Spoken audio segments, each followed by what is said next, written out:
अल्लाहुम्मा हदीनी फीमन हदैत व आफिनी फीमन आफैत व तवल्लनी फीमन तवल्लैत व बारिक ली फीमा आतैत व क़िनी शर्र मा क़दैत फ इन्नका तक़दी व ला युक़दा अलैक इन्नहु ला यज़िल्लु मन वालैत व ला यइज़्ज़ु मन आदैत तबारक रब्बना व तआलैत। बड़ी प्यारी दुआ है। इस दुआ के मतलब पर गौर करो।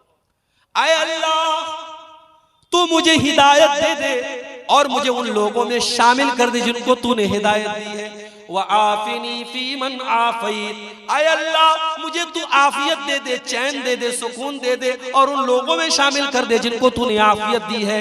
व तवल्लनी फीमन तवल्लैत, और आए अल्लाह तू जिससे मोहब्बत करता है, तू जिसको दोस्त बनाता है, आए अल्लाह उन लोगों में तू मुझको भी ले जाओ। समंदर के बीच पर जवान जवान औरतें पूरे जिस्म को नंगा करके धूप खा रही हैं और दुनिया कहती है साहब ये बड़े मॉडर्न लोग हैं, बड़े ये तरक्की याफ्ता लोग हैं। मैं थूकता हूँ ऐसी तरक्की पर, मैं थूकता हूँ ऐसी तहजीब पर, मैं थूकता हूँ ऐसे कल्चर पर। ये आदम का कल्चर नहीं है, ये हव्वा का कल्चर नहीं है। मेरे बाप आदम और मेरी माँ हव्वा के बदन से जब कपड़ा उतरा, दोनों को शर्म महसूस हुई और दोनों ने अपनी शर्मगाह को कवर किया, अपने आप को कवर किया, अपने आप को। जरा नबी अकरम की सीरत उठा करके देखो मेरे भाई। ठीक है आपके यहाँ का माहौल है, रात रात भर तकरीरें आप सुनते हैं, बल्कि कहीं कहीं फजर की अजान तक जलसा चलता है। ठीक है, मैं इसको हराम नहीं कहता, मैं इसको नाजायज नहीं कहता, मैं इसको गलत नहीं कहता, मगर आप जरा अपने नबी की सीरत उठा करके देखो। अल्लाह के प्यारे नबी इशा की नमाज के बाद सोने, इशा की नमाज के बाद कोई जागता रहे या बातचीत करता रहे, इसको अल्लाह के नबी पसंद नहीं करते थे। हदीस के अल्फाज, हदीस के अल्फाज है कि अल्लाह के प्यारे नबी इशा की नमाज के बाद बातचीत करने को या बिला वजह जागने को पसंद नहीं करते थे। और अल्लाह के रसूल के जमाने में सहाबे किराम का तरीका क्या था? 2 घंटे की तकरीर नहीं होती थी उनके दौर में, न सहाबा के दौर में होती थी, न ताबईन के दौर में। उनका तरीका क्या था, उनका अंदाज क्या था? अब्दुल्लाह इब्न मसूद कहते हैं हम अल्लाह के नबी से कुरान की 10 आयतें सीखा करते थे। हम अल्लाह के प्यारे नबी से कुरान की 10 आयतें सीखा करते थे और जब तक उन 10 आयतों पर अमल नहीं कर लेते थे हम आगे नहीं बढ़ते थे। हम नबी से 10 आयतों को सीखते थे और उनके ऊपर अमल करते थे, फिर 11वें का नंबर आता था।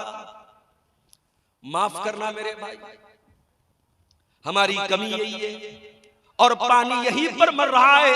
हम सुनने के शौकीन है, अमल करने के शौकीन नहीं है। दुआ करो अल्लाह ने जिस तरीके से हमें जलसों में जाने का शौक दिया है, तकरीरों को सुनने का शौक दिया है, उलमा से मोहब्बत का जज्बा दिया है, अल्लाह ताला उलमा की उन सही बातों पर, उन दीन की बातों पर हमको अमल की भी तौफीक अता फरमाए। मेरे भाइयों, एक इंसान की जिंदगी में सबसे खतरनाक चीज क्या है?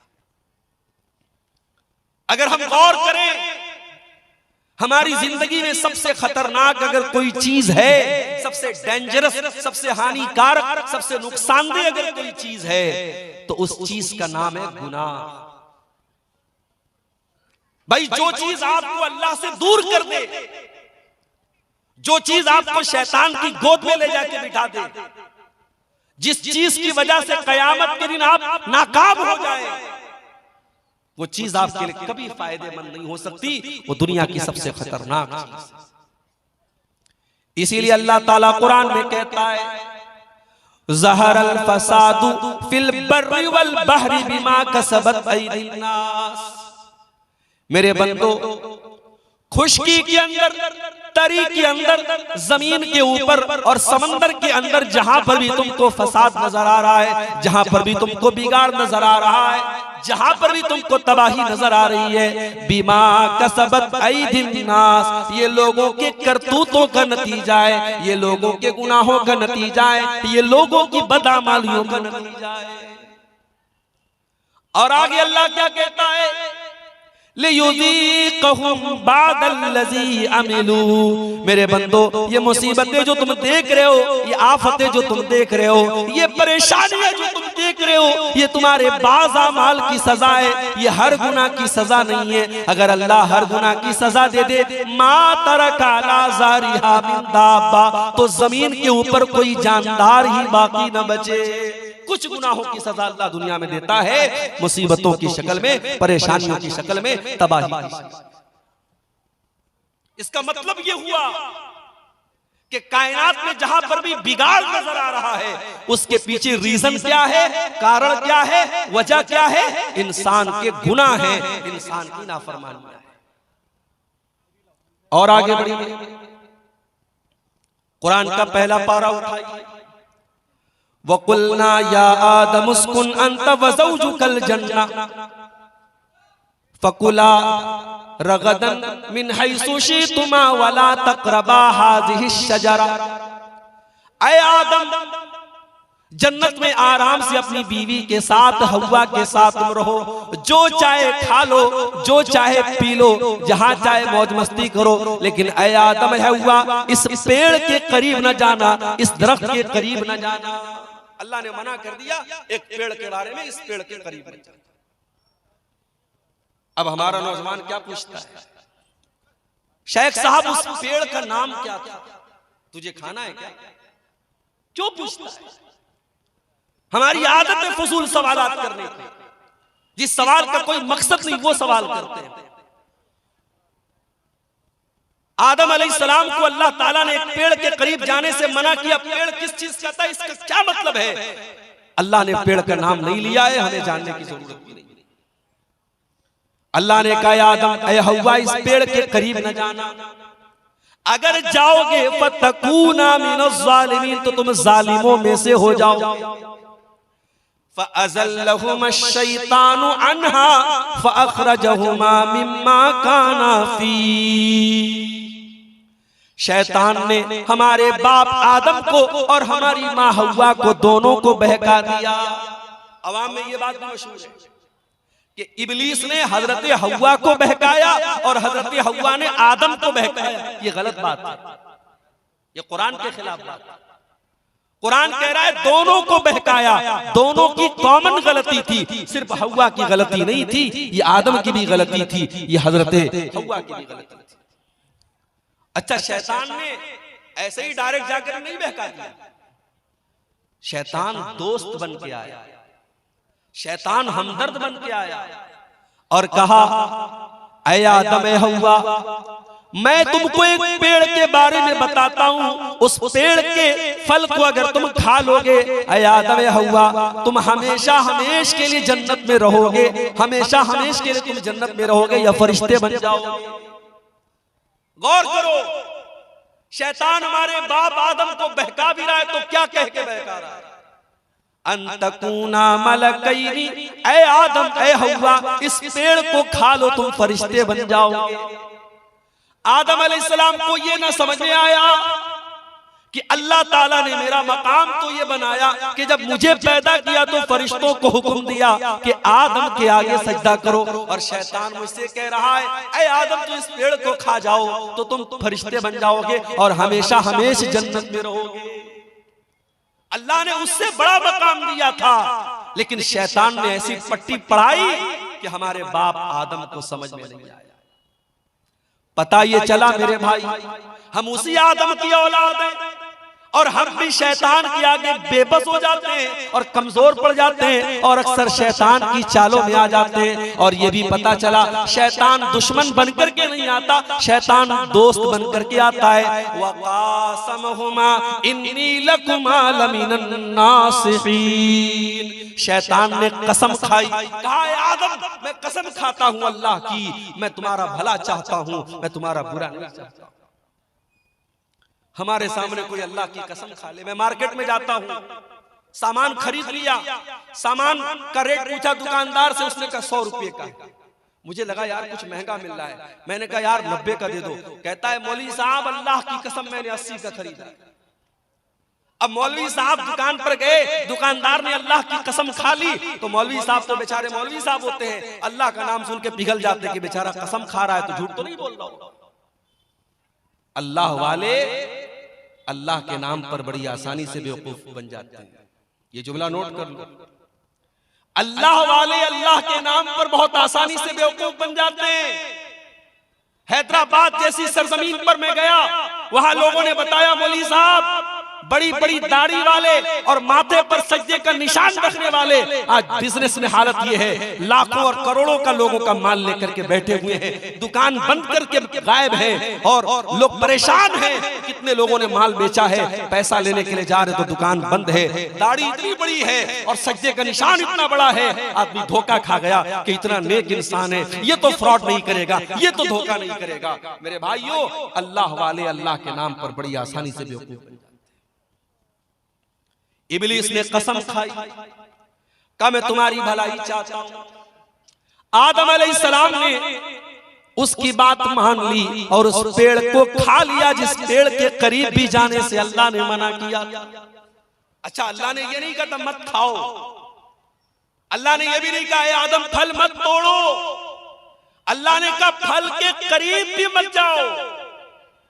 आप कहीं देखते होंगे जहां इलेक्ट्रिक पोल होता है और वहां पे करंट और पावर होता है तो उस पे लिखा रहता है खतरा, बड़े बड़े दो उसमें खोपड़ी बनी रहती है और दो हड्डियां बनी रहती हैं और बीच में लिखा रहता है खतरा, ताकि आदमी दूर से अलर्ट हो जाए कि इसमें खतरा है। जिस गुनाह के बारे में अल्लाह कह दे करीब मत जाओ, उसके करीब भी नहीं जाना चाहिए। मेरे नौजवान साथियों, आज समाज में ज़िनाकारी और बदकारी आम होती चली जा रही है और आज मोबाइल का इस्तेमाल ज़िनाकारी के एक आले के तौर पर हो रहा है। आज मोबाइल पर होने वाली एक चैटिंग कहां पर जाके खत्म होती है कोई नहीं जानता। आज कितने ज़िना के वाक़यात हुए जिसकी शुरुआत एक मिस कॉल से होती है, एक रॉन्ग नंबर से आई हुई कॉल से होती है, एक गलत नंबर से आए हुए मैसेज से होती है। मेरे प्यारे भाइयों, इसीलिए अल्लाह कुरान में जब ज़िना का नाम लेता है तो ये नहीं कहता है कि ज़िना मत करो, अल्लाह फरमाता है वला तक़रबुज़्ज़िना इन्नहु काना फ़ाहिशतन व साअ सबीला। मेरे बंदो, तुम ज़िना के करीब भी न जाना, ये बड़ा गंदा काम है। अल्लाह ने करीब भी जाने से, और इसीलिए मर्दों से कहा गया जब चलो रास्ते में तो अपनी निगाहों को झुका कर चलो। औरतों से कहा गया जब घर से निकलो तो पर्दे में निकलो। अपने घर में अपने भाई के सामने, अपने बाप के सामने, अपने महरम रिश्तेदार के सामने भी औरत से कहा गया वल यज़रिबन बिखुमुरिहिन्ना अला जुयूबिहिन्ना, अपने दुपट्टे को अपने सीने पर रखो, अपने सीने को खुला मत रखो। क्यों मेरे भाई? इसलिए कि कुरान हमें ज़िना के करीब भी जाने से मना। इंडिया की हुकूमत ने इजाजत दे दी, इंडिया से कोई औरत अगर हज करने जाना चाहती है, उम्रा करने जाना चाहती है, उसे किसी मर्द की जरूरत नहीं है, वो अकेली जा सकती है, उसे किसी महरम की जरूरत नहीं है। मगर आप किसी आलिम से फतवा जाके पूछो, कटिहार का इलाका है, मौलाना रहमतुल्लाह साहब बड़े आलिम है, शेख इनामुल हक मदनी साहब बड़े आलिम है, जाके पूछो कि शेख साहब औरत उम्रा करने जाना चाहती है, उसका कोई महरम रिश्तेदार नहीं है, क्या कर सकती है? उलमा जवाब देंगे नहीं कर सकती है। क्यों? आज के दौर में कोई पुराने जमाने की तरह सफर नहीं हो रहा है, घोड़े पे सफर नहीं हो रहा है, ऊंट पे सफर नहीं हो रहा है, फ्लाइट का सफर है। बाप डोगरा और कलकत्ता से आप फ्लाइट पकड़े और डायरेक्ट आप सऊदी अरब पहुंच जाए, रियाद पहुंच जाए, 4 घंटे में आप सऊदी अरब पहुंच जाए। आज के दौर में तो कोई खतरा नहीं है। मगर उलमा जवाब यही देंगे कि ये कुरान, ये नबी का हुक्म है, ये शरीयत का हुक्म है, हमें इसमें मंतिक नहीं लगाना है, हमें इसमें लॉजिक नहीं लगाना है। औरत को अगर उम्रा करना है, हज करना है, तो उसका कोई महरम रिश्तेदार होना चाहिए या उसका शौहर होना चाहिए। मेरे प्यारे साथियों, क्यों इस्लाम ने ये हुक्म दिया? इसलिए कि इस्लाम ज़िना के करीब भी जाने से हमें मना। अल्लाह ने कहा था आदम तुम इस पेड़ के करीब भी ना जाना। शैतान ने बहकाया और आदम अलैहिस्सलाम ने और उनकी बीवी हव्वा ने, दोनों ने उस पेड़ को खा लिया, उसके फल को खा लिया। अब जैसे ही दोनों ने फल को खाया, कुरान क्या कहता है? फलम्मा ज़ाक़ा शजरत बदत लहुमा सौआतुहुमा व तफ़िका यक़सिफ़ानी अलैहिमा मिन वरक़िल जन्ना। दोनों ने जब उस पेड़ को खा लिया तो दोनों के बदन से कपड़े उतर गए और दोनों नंगे हो गए। हमारे बाप आदम भी नंगे हो गए, हमारी माँ हव्वा भी नंगी हो गई। हाय हाय, अब जैसे नंगे हुए, अच्छा इसका मतलब कि जन्नत में कपड़ा था, इसका मतलब कि जन्नत में कपड़ा था। दोनों कपड़ा पहने हुए थे, कपड़े उतर गए, दोनों नंगे हो गए। अब नंगा रहना उनको पसंद नहीं है। कुरान कहता है दोनों अपने आप को कवर करने लगे, ढांपने लगे। जन्नत के जो पेड़ पौधे थे उसके पत्तों से अपनी शर्मगाह को ढांपने लगे।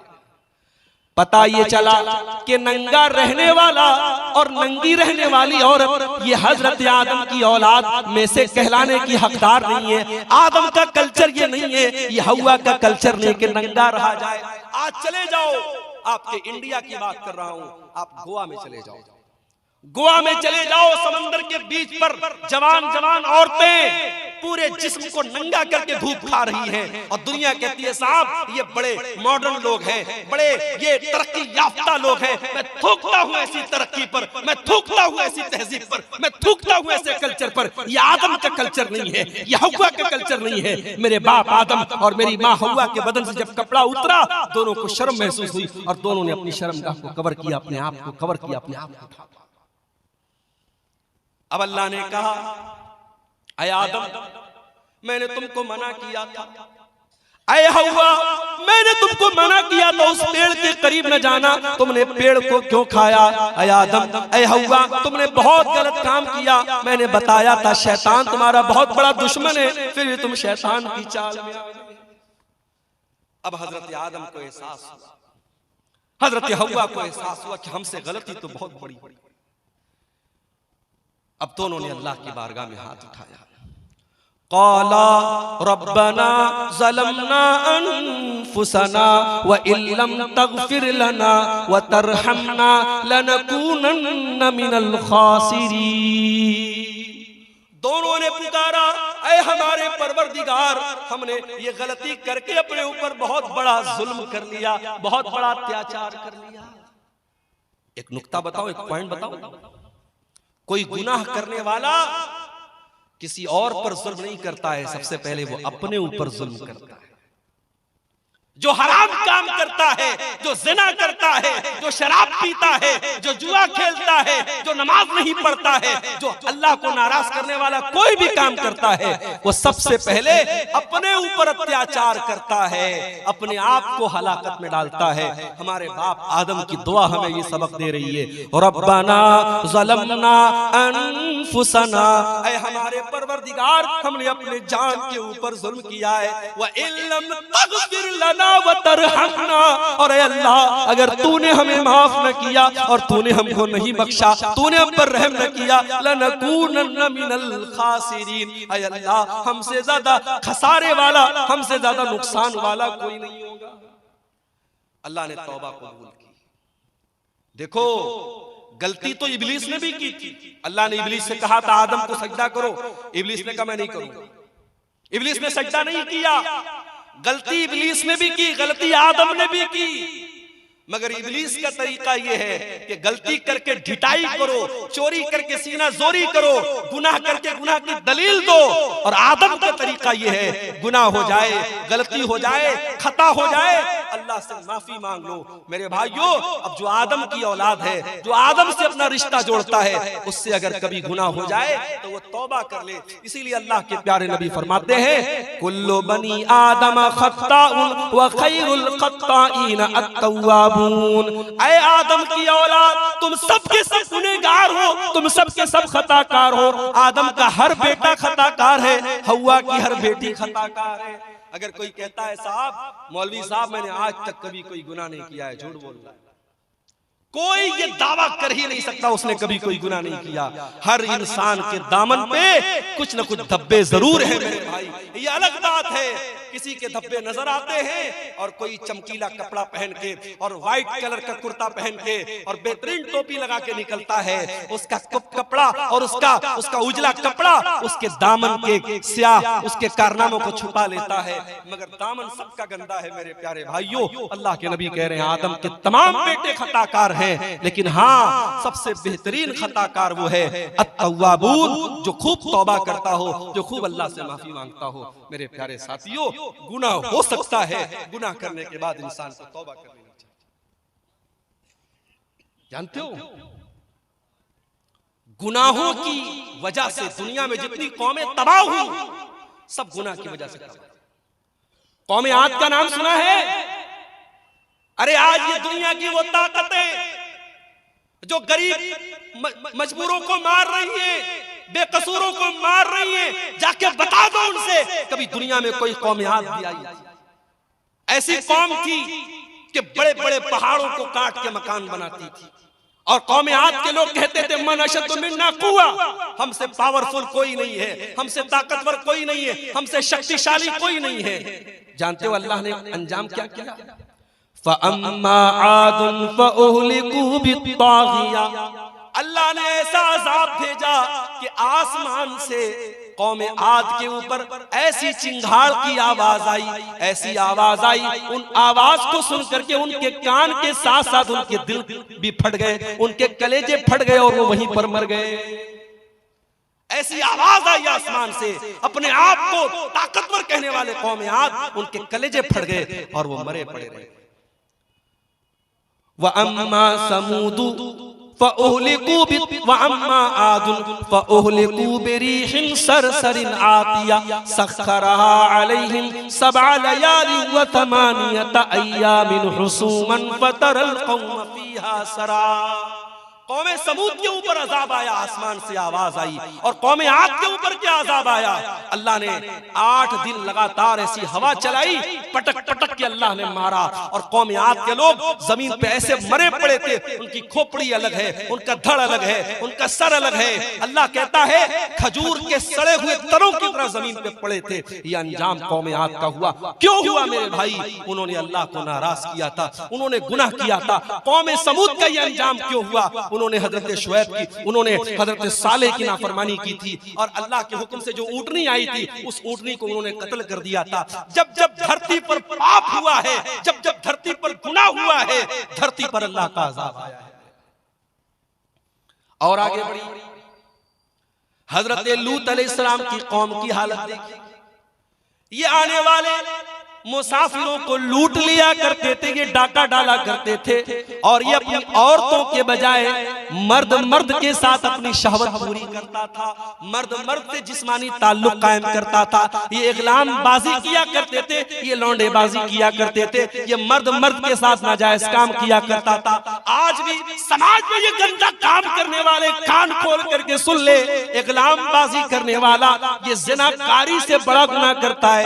ज़िनाकारी करने वाला गलत कर रहा है, मगर इग़लामबाजी करने वाला बहुत गलत काम कर रहा है, वो अल्लाह के अजाब को दावत दे रहा है। हजरत लूत अलैहिस्सलाम की कौम ने जब ये गंदा काम किया तो जानते हो उनका अंजाम क्या हुआ? उनके ऊपर आसमान से पत्थरों की बारिश की गई, और अल्लाह ने पूरी उनकी बस्ती को पलट दिया। और आज भी सऊदी अरब के सफर पे आप चले जाएं तो वहां आपको वो जगह मिल जाएगी, और वहां पे डेड सी के नाम से वो जगह है, और उस डेड सी जिसको कहते हैं बहरे मुर्दार, उस पानी के अंदर आज भी उस बस्ती के अवशेष पाए जाते हैं, उस इलाके की चीजें पाई जाती हैं जो हजारों साल पहले जिसको अल्लाह ताला ने अजाब भेजा था और पूरी बस्ती को उलट दिया था। मेरे भाइयों, जिसने अल्लाह की फितरत को बदल दिया, जो काम औरत के साथ और बीवी के साथ करना चाहिए वह मर्द मर्द के साथ करता था, अल्लाह ने उसकी सजा क्या दी? अल्लाह ने आसमान से पत्थर बरसाया और पूरी बस्ती को उलट दिया। और आगे शुएब अलैहिस्सलाम को देखिए, उनकी कौम क्या करती थी?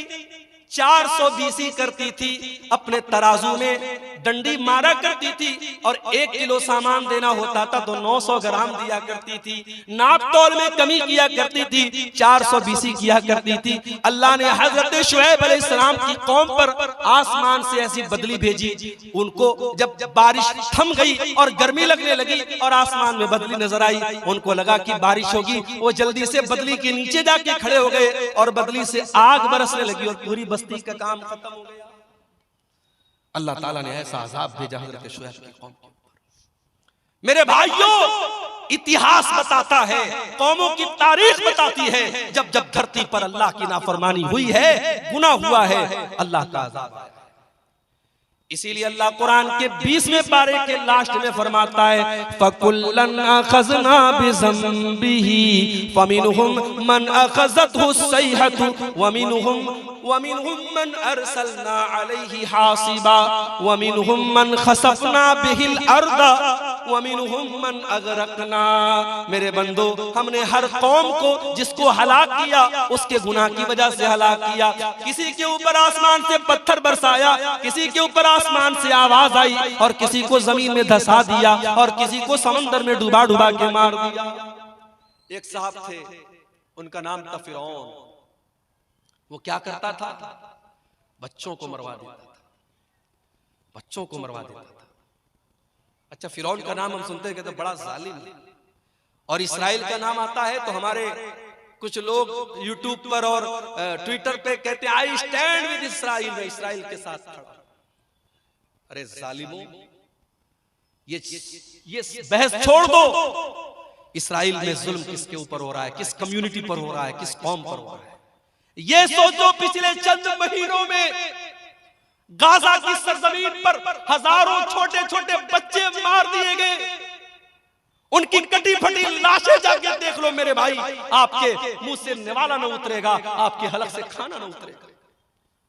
अरे बच्चों की क्या गलती होती है मेरे भाई? बच्चे तो सबके प्यारे होते हैं। किसी कहीं स्कूल होता है रोड पर, तो सरकार वहां पे बोर्ड लगाती है कि गाड़ी धीरे चलाइए, यहां बच्चों का स्कूल है। बच्चों के डॉक्टर के यहाँ जाओ तो बड़े बड़े वहां पे बोर्ड लगे रहते हैं, keep silent, there are children, खामोश रहिए, यहां पर बच्चे हैं। बच्चों से हम इतना प्यार करते हैं, बच्चों का इतना ख्याल करते हैं। मेरा प्रोग्राम होने वाला है मेरठ की सरजमीन पर 17 तारीख को। अभी आज वहां से फोन आया कि परमिशन नहीं मिला। मैंने कहा क्यों नहीं मिला? बोले 18 तारीख को एग्जाम होने वाला है, और प्रशासन ने कहा कि हम आपको परमिशन नहीं दे सकते, बच्चों को रात में एग्जाम की तैयारी करना होगा, आप लाउड स्पीकर लगाएंगे, बच्चे तैयारी नहीं कर पाएंगे। इतना बच्चों का लोग ख्याल है। हजारों लाखों बच्चे मार दिए गए, उनकी लाशें बेगौर कफन पड़ी है मेरे भाई, और आज दुनिया उसका सपोर्ट कर रही है। एक फिरौन, उसको लोग गाली देते बड़ा जालिम था। अरे फिरौन तो बच्चों को मरवाता था, बच्चियों को नहीं मरवाता था। उसको किसी ने बताया था कि तेरी हुकूमत में बच्चा पैदा होगा जो आगे चल के तेरी हुकूमत को खत्म कर देगा। अपने आप को रब कहता था, अपने आप को खुदा कहता था, मगर इतना बुज़दिल था, जब उसको बताया किसी ज्योतिषी ने कि तेरी हुकूमत में ऐसा बच्चा पैदा होगा, उसने ऑर्डर दे दिया, सारे बच्चों को मरवाने का ऑर्डर दे दिया। मगर अल्लाह की कुदरत देखो मेरे भाई, कि उसने इतने बच्चों को मरवाया, मगर हजरत मूसा अलैहिस्सलाम को अल्लाह को बचाना था। अल्लाह ने कैसे बचाया, लंबा वाकया है, मैं आपको उधर नहीं लेके नहीं जाना चाहता हूं। किस तरीके से फिरौन के महल में और फिरौन के पैसे से हजरत मूसा की परवरिश होती है। और यही फिरौन, जब मूसा अलैहिस्सलाम उससे आके कहते हैं कि ऐ फिरौन, मैं अल्लाह का रसूल हूं, मैं रब्बुल आलमीन का रसूल हूं, तो फिरौन अल्लाह का मजाक उड़ाता है, कहता है वमा रब्बुल आलमीन, ऐ मूसा कौन रब्बुल आलमीन? मैं सबका रब हूँ, मैं जिलाता हूँ, मैं मारता हूँ।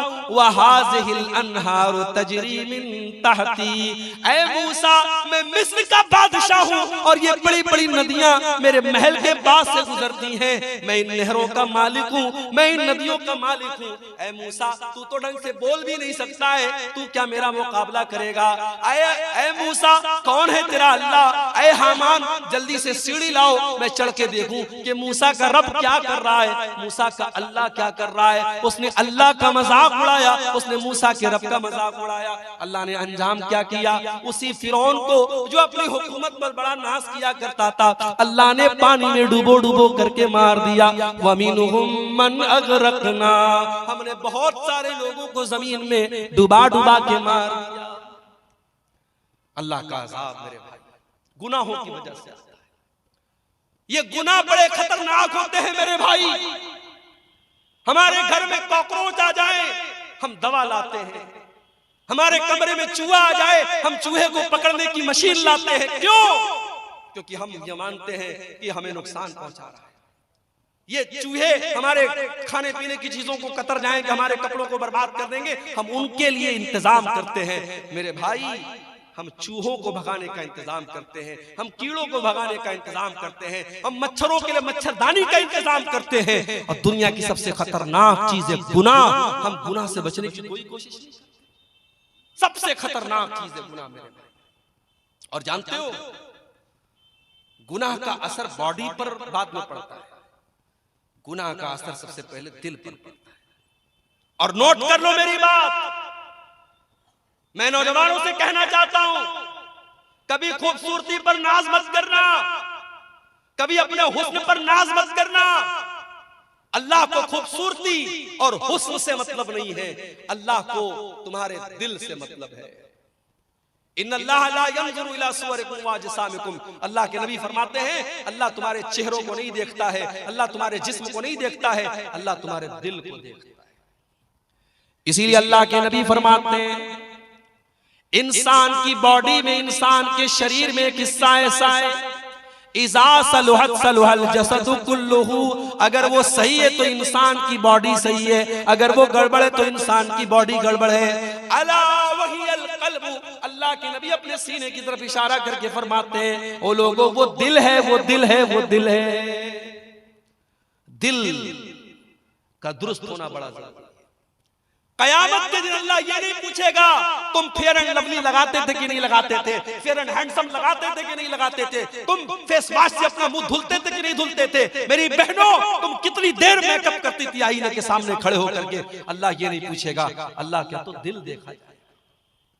इसीलिए इब्राहीम अलैहिस्सलाम दुआ करते हैं, ऐ परवरदिगार वला तुखज़िनी यौम युबअसून यौम ला यनफ़उ मालुन वला बनून इल्ला मन अतल्लाह बिक़ल्बिन सलीम। ऐ अल्लाह मुझे तू कयामत के दिन रुसवा न करना, मुझे तू कयामत के दिन जलील न करना। ऐ अल्लाह कयामत के दिन ना माल काम आएगा ना औलाद काम आएगी। ऐ अल्लाह कयामत के दिन तो वही कामयाब होगा जो साफ सुथरा दिल लेकर के आएगा।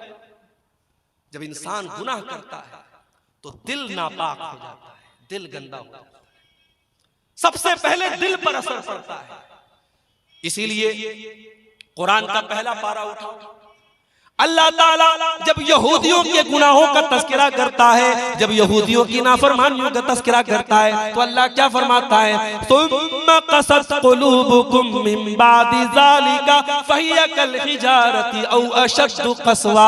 ऐ यहूदियों तुमने इतने गुनाह किए, तुमने इतनी नाफरमानियां की कि तुम्हारे दिल तो पत्थरों से भी ज्यादा सख्त हो गए। व इन्न मिनल हिजारति लमा यतफज्जरु मिनहुल अन्हार, अरे पत्थर तो कुछ ऐसे भी होते हैं पत्थर के अंदर से नहर जारी होने लगती है। व इन्न मिनहा लमा यशक्ककु फयखरुजु मिनहुल मा, अरे पत्थर तो कुछ ऐसे भी होते हैं पत्थर में से सुराख हो जाता है, पत्थर में से पानी निकलने लगता है। व इन्न मिनहा लमा यहबितु मिन खशियतिल्लाह, और पत्थर तो कुछ ऐसे भी होते हैं जो अल्लाह के खौफ से झुक जाते हैं, मगर इंसान का दिल जब सख्त हो जाता है तो पत्थर से भी ज्यादा कठोर हो जाता है। गुनाह से बचाओ मेरे भाई, गुनाह इंसान के दिल को सख्त बना। और याद रखो जब गुनाह करते करते इंसान का दिल सख्त हो जाता है, फिर अब्दुल गफ्फार साहब 1.5 घंटे तकरीर करें, मौलाना जर्जी साहब 2 घंटे तकरीर कर ले, मौलाना मेराज रब्बानी साहब 3 घंटे तकरीर कर ले, कोई दुनिया का बड़ा से बड़ा आलिम आ जाए और तकरीरें करता रहे, दिल की दुनिया नहीं बदलती है क्योंकि दिल काला हो चुका है।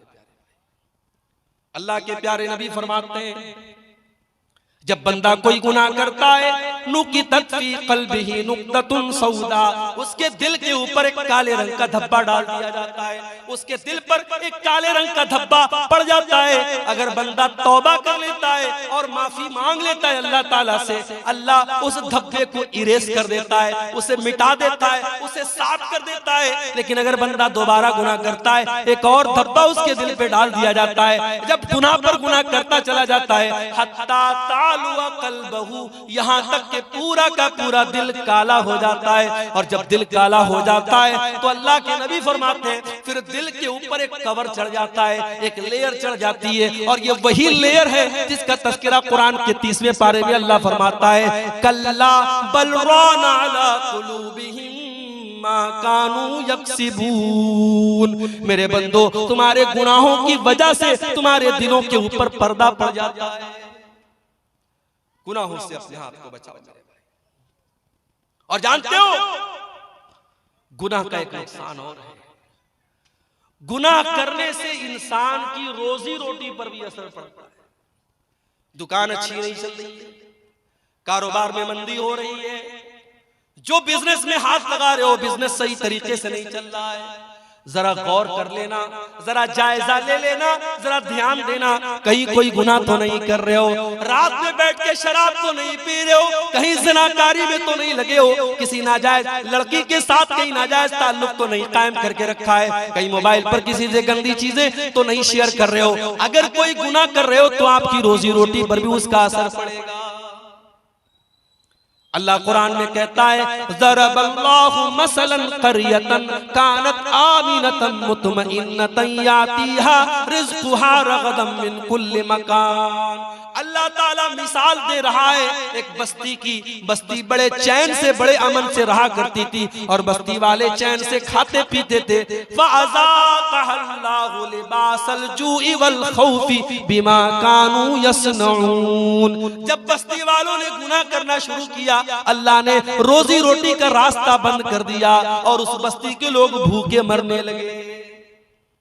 आप कहते हैं मौलवी साहब हमारे यहाँ सैलाब आ जाता है, बाढ़ आ जाती है, खेती बर्बाद हो जाती है। कुरान कहता है जरा अपने अमाल का जायजा ले, जरा अपने करतूतों का जायजा ले। जब तू गुनाह करेगा तो तेरी रोजी रोटी पर भी असर पड़ेगा। अब यहां एक सवाल पैदा हुआ, शेख साहब हमारे गांव में एक ब्याजखोर आदमी ब्याज का धंधा करता है, बड़ा पैसा कमा रहा है, बड़े मकान बना रखे उसने, बड़ा नाम है उसका, फॉर्च्यूनर लेके चलता है, मर्सिडीज लेके चलता है, कटिहार से गुजरता है, लोग सलाम करते हैं। आप तो कह रहे गुनाह करने से रोजी रोटी बंद हो जाती है, उसकी रोजी रोटी तो बहुत अच्छी चल रही है। आइए इसका भी जवाब दे देते हैं। अल्लाह के नबी फरमाते हैं, मुस्नद अहमद की सही रिवायत है, जब तुम देखो कि किसी की रोजी रोटी अच्छी चल रही और वो गुनाह पर गुनाह किए जा रहा है तो तुम उससे धोखा न खाना। अल्लाह उसको ढील दे रहा है, अल्लाह उसको मोहलत दे रहा है और एक दिन अल्लाह ताला अपनी रस्सी को टाइट करने वाला है। और उसके बाद अल्लाह के नबी कुरान की आयत पढ़ते हैं, फलम्मा नसू मा ज़ुक्किरू बिही फतहना अलैहिम अबवाब कुल्लि शै हत्ता फरिहू बिमा ऊतू। अल्लाह फरमाता है जो हमारी नाफरमानी करते हैं हम उनको बहुत नवाजते हैं, बहुत दौलत देते हैं, खूब रुपया पैसा देते हैं। हत्ता नसू मा ज़ुक्किरू बिही, यहाँ तक के जब वो अल्लाह ताला की नसीहत को भूल जाते हैं, अखज़नाहुम बग़ततन फ़इज़ा हुम मुब्लिसून, हम अचानक उसको पकड़ लेते हैं और फिर वो हलाक हो जाता है। मेरे भाई अल्लाह की पकड़ बड़ी खतरनाक है, अल्लाह की पकड़ बड़ी सख्त है। अगर गुनाह के बावजूद आपकी रोजी रोटी अच्छी चल रही है, आपके बच्चे तंदुरुस्त हैं, आपका मकान अच्छा है, आपका कारोबार अच्छा है, तो धोखे में न पड़े रहना। जब अल्लाह की पकड़ आएगी तो भागने का रास्ता नहीं मिलेगा। और आगे गुनाह का एक नुकसान और होता है मेरे भाई, गुनाह करने वाला जब गुनाह करता है तो अल्लाह तबारक व तआला उसे जलील करता है। गुनाह करने वाले को अल्लाह ताला जलील करता है, आज नहीं तो कल वो जलील होगा। गुनाह करने वाला इज्जत नहीं पा सकता। आप पूछेंगे मौलवी साहब इसकी दलील क्या है? दलील आप सबको याद होगी, दुआए कुनूत पढ़ते हो नहीं वितर की नमाज में? कितने लोगों को दुआए कुनूत याद है? जरा हाथ उठाओ तो देखूं भाई, सेमापुर वालों को कितने लोगों को दुआए कुनूत याद है? माशाअल्लाह, एक आदमी ने हाथ उठाया। बंद करा दीजिए भाई साहब, जलसा कराना। अगर इतने जलसे कराने के बावजूद अगर आपको वितर में पढ़ी जाने वाली दुआए कुनूत याद नहीं है तो ये बहुत अफसोस की बात है। इसका मतलब कि हम खाली सर हिलाने के लिए जलसे में आते हैं, हमको तो दीन की बेसिक बात भी नहीं मालूम है, दुआए कुनूत याद नहीं है। अल्लाहुम्मा हदीनी फी मन हदैत व आफिनी फी मन आफैत व तवल्लनी फी मन तवल्लैत व बारिक ली फी मा आतैत व क़िनी शर्र मा क़दैत फ इन्नका तक़दी व ला युक़दा अलैक इन्नहु ला यज़िल्लु मन वालैत व ला यइज़्ज़ु मन आदैत तबारक रब्बना व तआलैत। बड़ी प्यारी दुआ है, इस दुआ के मतलब पर गौर करो। आए अल्लाह तू मुझे हिदायत दे दे और मुझे उन लोगों में शामिल कर दे जिनको तूने हिदायत दी है, व आफिनी फी मन आफैत। आय अल्लाह मुझे तू आफियत दे दे, चैन दे दे, सुकून दे दे और उन लोगों में शामिल कर दे जिनको तूने आफियत दी है। व तवल्लनी फी मन तवल्लैत, और आय अल्लाह तू जिससे मोहब्बत करता है, तू जिसको दोस्त बनाता है, आय अल्लाह उन लोगों में तू मुझको भी शामिल कर दे। व बारिक ली फी मा आतैत, आय अल्लाह तूने जो दिया है उसमें तू मुझको बरकत दे दे। वक़िनी शर्र मा क़ज़ैत, और अल्लाह जो तू फैसला करता है अपने फैसले में कोई अगर ऐसा फैसला है जो मेरे हक में बुरा है, ऐ अल्लाह तू उससे बचा ले। फ़इन्नका तक़दी वला युक़ज़ा अलैक, ऐ अल्लाह सबका फैसला तू करता है, तेरा फैसला कोई नहीं कर सकता है। इन्नहु ला यज़िल्लु मन वालैत, ऐ अल्लाह तू जिससे दोस्ती कर ले, तू जिससे मोहब्बत कर ले, ऐ अल्लाह वो इंसान कभी जलील नहीं हो सकता। वला यइज़्ज़ु मन आदैत, और अल्लाह तू जिसको दुश्मन बना ले वो कभी दुनिया में इज्जत नहीं पा सकता। गुनाह करने वाला जलील होता है। वमन युहिनिल्लाहु फमा लहु मिन मुकरिम, अल्लाह ताला जिसको जलील कर दे उसे दुनिया में कोई इज्जत देने वाला नहीं है। गुनाह की वजह से इंसान जलील होता है। गुनाह का एक नुकसान और है, गुनाह करने वाले की जिंदगी में पैसा आ सकता है, दौलत आ सकती है, शोहरत आ सकती है, नाम कमा सकता है, मगर सुकून कभी नहीं आ सकता। वो दौलत कमाएगा फिर भी रातों में उसको नींद नहीं आएगी, उसके बच्चे उसके नाफरमान हो जाएंगे, उसकी बीवी उससे बेवफाई करेगी, उसके घर में दौलत होगी, शोहरत होगी, सब कुछ होगा, मगर चैन और सुकून नहीं होगा। इसीलिए अल्लाह कुरान में कहता है वमन आरज़ा अन ज़िक्री फ़इन्न लहू मईशतन ज़न्का, ओ लोगों जो मेरे जिक्र से मुंह मोड़ेगा, जो मेरी शरीयत को छोड़ देगा, हम उसकी जिंदगी से सुकून को खत्म कर देंगे। व नहशुरुहु यौमल क़ियामति अअमा, और क़यामत के दिन हम उसको अंधा बना करके उठाएंगे। क़ाला रब्बि लिमा हशरतनी अअमा, वो बंदा कहेगा अल्लाह तू मुझको अंधा बना के क्यों उठा रहा है, मैं तो दुनिया में अच्छा भला देखा करता था। अल्लाह फरमाएगा क़ाला कज़ालिका अततका आयातुना फनसीतहा व कज़ालिकल यौम तुनसा, अल्लाह फरमाएगा मेरे बंदे मेरी आयतें तेरे सामने पढ़ी जाती थी, तू देख करके अनदेखा कर देता था, तू अंधा बन जाता था, तू मुझको भूल गया, मैं तुझको भूल गया। तो गुनाह करने से सुकून खत्म होता है। और एक बड़ा खतरनाक पॉइंट बता रहा हूं, नोट कर लो, गुनाह का एक बहुत बड़ा नुकसान बता रहा हूं। गुनाह करने वाला नेकी से महरूम हो जाता है। आज के दौर में कोई कहता है साहब फजर में नींद नहीं खुलती, क्यों नहीं खुलती भाई? तुमको 3 बजे कटिहार से ट्रेन पकड़नी है, गुवाहाटी जाना है, बनारस जाना है, दिल्ली जाना है, तो 2 बजे उड़ जाता है और अपने घर से निकलता है कि मुझे कटिहार 1 घंटा पहले निकलना है, ट्रेन मुझे पकड़नी। कैसे उड़ जाता है? फजर में नहीं उठता है। क्यों नहीं उठता है? गुनाह की वजह से अल्लाह तुझे फजर की नमाज से महरूम कर रहा है। याद रखो मेरे भाई, जब इंसान गुनाह करता है अल्लाह ताला उससे अच्छे काम की तौफीक छीन लेता है।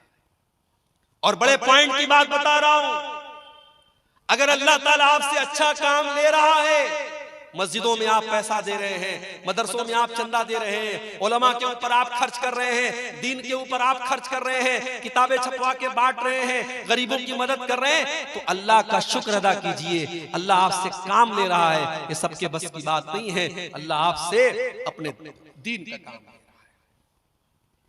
इंसान जब गुनाह करता है अल्लाह तबारक व तआला उसे नेकी से महरूम कर देता है। जंगे तबूक का मौका याद करो, इस्लाम के अंदर एक ऐसी जंग भी लड़ी गई, दुश्मन से कोई लड़ाई नहीं हुई, कोई जंग नहीं हुई, मगर अल्लाह के नबी के दौर में जो लड़ाइयां और जो जंगें हुई उसमें ग़ज़वे तबूक का नाम आपको बहुत आगे आगे नजर आएगा। ये वो जंग थी जिसमें अल्लाह के नबी ने सहाबे किराम को, अल्लाह ताला ने ईमान वालों के ईमान को परख लिया था।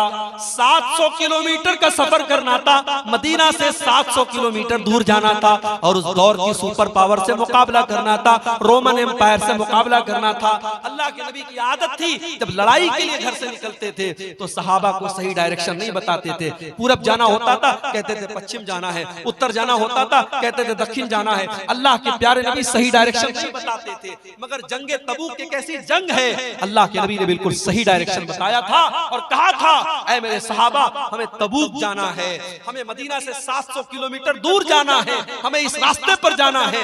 गर्मी का मौसम था, खजूरों के पकने का टाइम था। उस जंग में बहुत सारे मुनाफिक लोग नहीं गए, बहुत सारे मुनाफिक लोग नहीं गए, 2-4 सच्चे मुसलमान भी नहीं गए अपनी काहिली की वजह से। उन्होंने बाद में अल्लाह से तौबा कर ली। लेकिन जो मुनाफिक लोग थे, जो बेईमान लोग थे, जो कामचोर लोग थे, जो अल्लाह और उसके रसूल को धोखा देने की कोशिश करते थे, जब अल्लाह के नबी वापस आए तो अब ये आके बहाना कर रहे, कोई लंगड़ा के आ रहा है, ऐ अल्लाह के नबी मेरी तो पैर में बहुत दर्द था, मैं इसलिए नहीं जा पाया, और ऐ अल्लाह के नबी मेरे पास पैसा नहीं था, मेरे पास ये नहीं था, मेरे पास वो नहीं था। अल्लाह के नबी कहते थे अच्छा भाई चलो ठीक है जाओ जाओ, तुमको माफ किया, तुमको माफ किया। अल्लाह के नबी कह के नजरअंदाज कर देते थे। नबी ने तो माफ कर दिया, नबी ने नजरअंदाज कर दिया, मगर कुरान में अल्लाह ने उन मुनाफिकों की पोल खोल दी। अल्लाह ने फरमाया वलौ अन्नहुम अरादुल खुरूज लअद्दू लहू उद्दतन, ऐ मेरे नबी अगर ये मुनाफिक लोग आपके साथ जाना चाहते तो तैयारी करते, इन्होंने कोई तैयारी नहीं की, ये कोई तैयारी इन्होंने नहीं की। इसका मतलब कि ये झूठ बोल रहे हैं, ये कामचोर लोग हैं, ये अल्लाह की इबादत से भागने वाले लोग हैं। वलौ अन्नहुम अरादुल खुरूज लअद्दू लहू उद्दतन वलाकिन करिह ऐ नबी इन मुनाफिकों को अल्लाह ताला ने महरूम कर दिया, ये चाहते तब भी आपके साथ जा नहीं सकते थे, अल्लाह ने इनको बिठा दिया। मेरे भाई अगर फजर की नमाज के लिए आपको अगर उठने का इरादा होता, 5:30 बजे फजर की अजान होने वाली है, 5:15 बजे का आप अपने मोबाइल पर अलार्म सेट करते और 5:15 बजे उठ करके आप मस्जिद में आते। जब मुअज्जिन अस्सलातु खैरुम मिनन नौम की आवाज देता, आपके कानों में वो आवाज पड़ती। जब आपने इरादा ही नहीं किया, जब आपका मन ही नहीं था, जब आपने उसके बारे में सीरियस उसको लिया ही नहीं, तो अल्लाह आपसे उसकी तौफीक क्यों देगा। इसीलिए हजरत फुज़ैल इब्न अयाज कहा करते थे कि अगर तुम रात में तहज्जुद की नमाज ना पढ़ सको और नेकी का काम न कर सको तो जरा गौर करना, फ़अलम अन्नका मुक़ब्बलुन क़ब्बलतका ज़ुनूबुका, तो समझ लेना कि तुम्हारे गुनाहों ने तुमको जकड़ लिया है, तुम अपने गुनाहों के बंधन में बंधे हुए हो।